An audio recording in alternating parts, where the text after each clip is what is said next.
Hello and welcome to this video in the series about each of the new constituencies. For this video we are looking at one of the new constituencies in the northwest.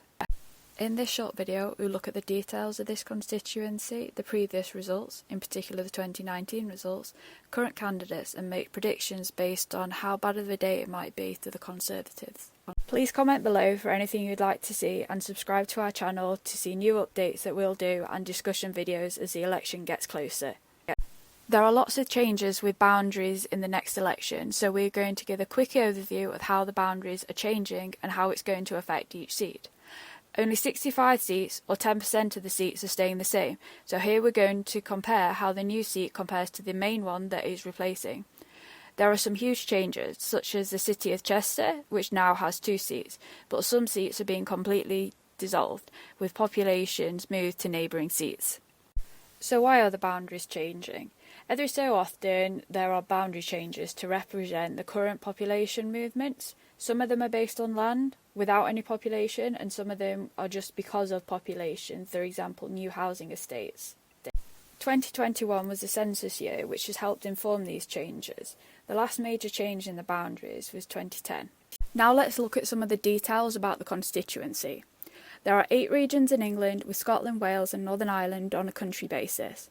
There are 32 seats in Wales, 57 in Scotland, 18 in Northern Ireland and an average of 60 in each of the English regions.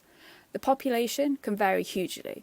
The highest is nearly 152,000, which is in Birmingham Ladywood, while the lowest is less than 27,000, which is in the Western Isles of Scotland, which also has the lowest electorate at 21,000.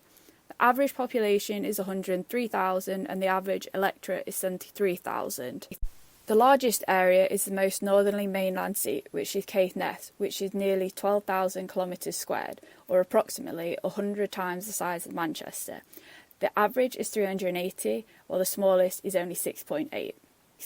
The average percentage of the 16 to 49-year-olds is 41%, with the highest in Leeds Central and the lowest in North Norfolk, which also has the highest 65+.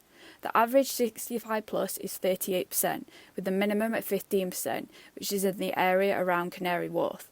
Density averages nearly 1,400, with the highest in Bethnal Green and the lowest in Caithness. There is no boundary change, so it's as you were. When we're looking at the winner in 2019, it's a bit more relevant to the seats that are now made up from multiple old seats. Nevertheless, this is the result from 2019, with the winner and whether the seat was held or it changed. Here are the winning party and those that came second, and also the majority. The size of the majority is key when considering how this seat might change. Maybe not so much when there's a big Labour majority or Lib Dems, but for pretty much any Conservative seat that's possibly not considered safe, bar a very extreme few. The same for the SNP. Some of these are really up for grabs, particularly for Labour and the Lib Dems. Here we see the vote share at the last 4 elections for the 5 main parties in England: the Conservatives, Labour, Lib Dem, Green and a combination of Brexit or UKIP. The Brexit UKIP vote was distorted in some constituencies in 2019 because if they were held by the Conservatives in 2017, they didn't stand against them. Nevertheless, we can see the changes that occurred throughout the different elections. This is a list of candidates that are on the ballot paper for this constituency. This is now a finalised list as the deadline to register as a candidate has passed. Given the forecast, this seat could go either way. Thank you for watching this video. We hope you learned a lot about the new constituencies. Please subscribe to our YouTube channel, follow us on Instagram and Twitter.